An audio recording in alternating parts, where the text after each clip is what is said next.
All right, guys, it is the end of 2023. It's November. There is a cool little update in Google, in your Google business profile, that you've got to add. It's your social media profiles to your Google business profile.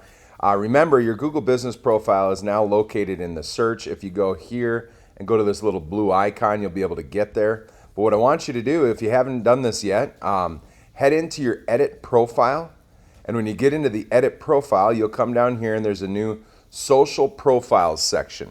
Make sure you get that filled out. Put all your social profiles in there. Easy win. Usually what it is that it's going to help your social profiles show up here. Another little tip that you should always do is make sure that you open up all of your profiles possible and then put links to them in the footer of your website, right? You should either have icons like this or you should have them up on the top. You really got to make sure that people see that.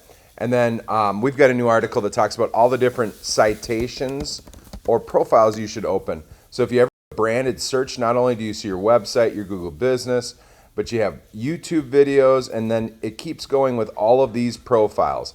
These profiles will push back to your website, and if you do that, it's going to help you a great deal. Good luck, God bless, and I hope that helps you get things moving upward and forward.